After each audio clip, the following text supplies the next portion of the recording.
Matemáticas para bebés prematuros. ¿Es posible? Por supuesto que sí. Hoy les voy a compartir este estudio que acabo de encontrar, que fue publicado recientemente en este año 2025, que habla sobre las implicaciones que tiene el recién nacido prematuro extremo ante los tratamientos médicos, incluso para el lavado de las líneas intravenosas. Para empezar, el paciente prematuro extremo, ¿quién es? Es el paciente que es inferior a las 28 semanas de edad gestacional o el paciente que tiene un peso extremo bajo al nacer. Como todos sabemos, estos pacientes prematuros extremos pueden tener muchas complicaciones ya que tienen inmadurez a través de muchos órganos y sistemas, por lo cual representa un reto para la atención médica en la unidad de cuidados intensivos neonatales. Para comenzar, ¿qué implicaciones clínicas tiene el tamaño corporal de un recién nacido extremo? Para empezar, el volumen sanguíneo. El cuidado intensivo de los recién nacidos depende de una monitorización continua de los signos vitales, incluyendo la respiración, la circulación, la nutrición y el estado de líquidos.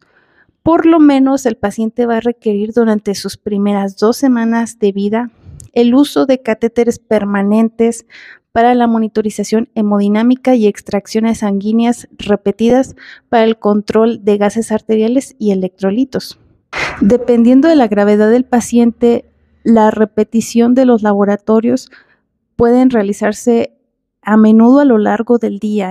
A menudo, dependiendo de cada laboratorio, van a requerir un volumen que va de 0.2 mililitros de sangre hasta 1 a 2 mililitros para los hemocultivos. Tú vas a decir, esa cantidad de sangre no es nada prácticamente, pero ojo, estamos hablando con los pacientes extremadamente prematuros, aquel paciente que puede pesar hasta 400 gramos. Por lo cual, esta pérdida de sangre por la toma de muestras puede representar una pérdida total por flebotomía de 10 mililitros durante los primeros 1 a 3 días, incluso más. Pongamos un ejemplo. El volumen sanguíneo aproximadamente de un recién nacido es de 80 mililitros por kilo. Una extracción total de 10 mililitros en los primeros días es insignificante para un recién nacido a término, que representa el 3.5% del volumen sanguíneo de un paciente de 3,600 kilos. Sin embargo, la misma extracción, los 10 mililitros, pueden representar el 10% de un volumen sanguíneo de un recién nacido de 1,200 kilos. En un paciente de 400 gramos, que son los pacientes extremos, esos 10 mililitros representan casi 1/3 de su volumen sanguíneo total. Y los bebés tan pequeños pueden llegar a perder solo por flebotomía un volumen equivalente a toda su sangre en cuestión de semanas. Prácticamente tomando las muestras muy continuas en los pacientes muy pequeñitos, estamos quitando todo su volumen, provocando anemias, provocando una pérdida de volumen sanguíneo que puede tener repercusiones clínicas. Ahora, así como se habla de este estudio de las pérdidas de volumen sanguíneo, también es importante hablar del volumen que implica mantener las líneas de los catéteres centrales. Como bien se sabe, muchos pacientes graves en la unidad de cuidados intensivos, hablando de los pacientes prematuros, habitualmente van a tener un catéter umbilical, un catéter PICC, incluso un catéter arterial para la monitorización invasiva. Habitualmente estas líneas requieren una velocidad constante para mantener su permeabilidad. Asimismo, se hacen los lavados, que son los flushes, frecuentemente después de aplicar algún medicamento o después de extraer sangre. También estos pequeños volúmenes de líquidos para lavar las líneas después de la aplicación de medicamentos o después de extraer alguna muestra sanguínea tiene una implicación grave, muy delicada en los pacientes muy prematuros.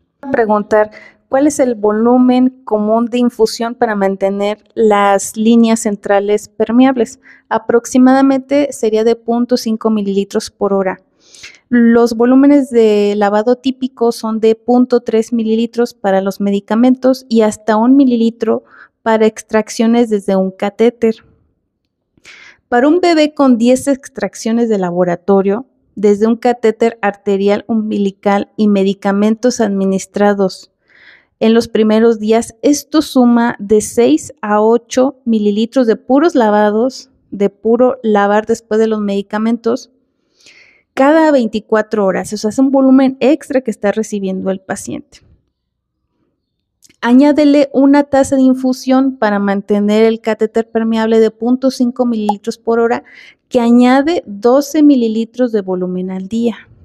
Aquí estoy descartando la cantidad de volumen para mantener la permeabilidad de las líneas, diferente al manual de reanimación neonatal octava edición, que recomendaba un lavado de 3 mililitros de solución salina después de la aplicación de una adrenalina, independientemente del peso y de la edad gestacional. Pongamos un ejemplo ahora.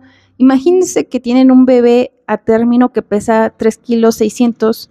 Esto representa aproximadamente 2 mililitros por kilo por día por los lavados y 3 mililitros por kilo por día por la infusión del catéter arterial, totalizando un total de 5 mililitros kilo por día. Sin embargo, ese mismo volumen para un paciente que pesa 1 kilo 200, eso equivale a 15 mililitros kilo por día extra. Y para el caso más extremo, imagínense, tienen un paciente de 400 gramos, la misma cantidad de volumen de los lavados, y para mantener el catéter permeable, un paciente de 400 gramos puede recibir 45 mililitros kilo por día. Esta es una cantidad muy exagerada para este paciente, para este grupo especial de recién nacidos extremos. Pero ahora, estos lavados para mantener la permeabilidad de los catéteres se utiliza solución salina y es lo que se recomienda.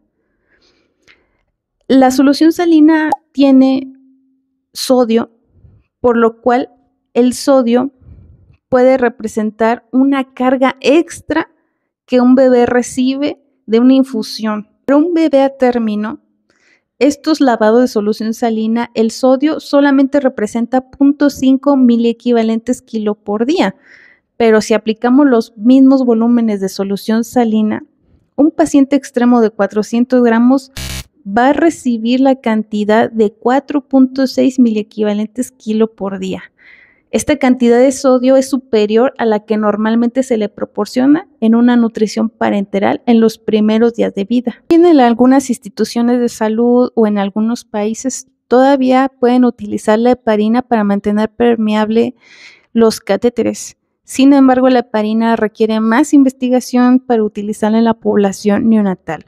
Sin embargo, también en este estudio toca el tema de la heparina, porque habitualmente la heparina se suele indicar de 0.25 a 1 unidad por mililitro para mantener permeable los catéteres arteriales. Un ejemplo de esto sería una solución con 0.5 unidades de heparina por mililitro administrada a una tasa de 0.5 mililitros por hora en un catéter. Implica una dosis aproximadamente de 2 unidades por kilo por día en un paciente grande a término. En cambio, la misma concentración de la heparina, la misma indicada, en un paciente de 400 gramos resulta una dosis de 15 unidades de heparina por kilo por día.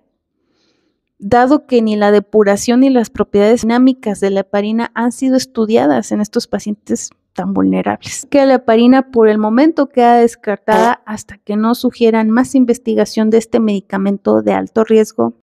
También este artículo agrega un punto extra que no tiene nada que ver con los líquidos, pero sí con el tubo endotraqueal y la ventilación mecánica.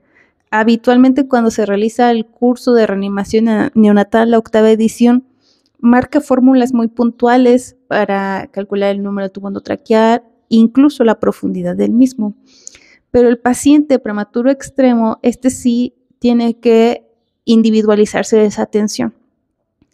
Aquí comenta que los lactantes más pequeños, la longitud de la tráquea, que es la distancia del cricoides a la carina, se ha estimado que mide entre 20 a 22 milímetros. El nivel medio de la tráquea, correspondiente al cuerpo de la vértebra T1, se considera el sitio óptimo para ubicar la punta del tubo endotraqueal y la tolerancia a variaciones en su posición está directamente relacionada con la longitud traqueal. Aunque el método ampliamente conocido como Tochen Este método es para calcular la profundidad del tubo endotraqueal, que es el peso en kilos más 6 va a ser los centímetros que vas a introducir el tubo endotraqueal. Sin embargo, a los pacientes que pesan menos de 1 kilo, esta fórmula puede llevar a introducción muy excesiva de esta cánula endotraqueal. Ahora se preguntarán, ¿cuál es la profundidad del tubo endotraqueal en estos pacientes tan extremos? Todavía no hay algo definido, pero hospitales de Estados Unidos, Europa y Japón, que llevan décadas estudiando a estos bebés extremos que nacen de las 22 a 23 semanas, recomiendan colocar el tubo endotraqueal a una profundidad aproximadamente del 5.5 centímetros. Esta profundidad debe ser apropiada, aunque en el límite para bebés tan pequeños. Como conclusión de este interesante estudio, comentan que el manejo clínico de estos pacientes prematuros extremos tiene que ser multidisciplinario. Se debe de tomar en cuenta los efectos que tienen las líneas vasculares y aplicar dosis y volúmenes fijos a pacientes de diferentes tamaños. Cada unidad deberá estandarizar en cuánto se va a lavar la línea intravascular, cuál va a ser la frecuencia de toma de las flebotomías, y también se recomienda que la unidad lleve a cabo su protocolo de matemáticas para el bebé prematuro extremo. También se necesita diseñar estrategias más precisas y seguras para minimizar los riesgos innecesarios en estos pacientes tan vulnerables. Si te gustó este video, no te olvides de darle like, compartir y seguirme para que no te pierdas más información sobre el cuidado neonatal y pediátrico.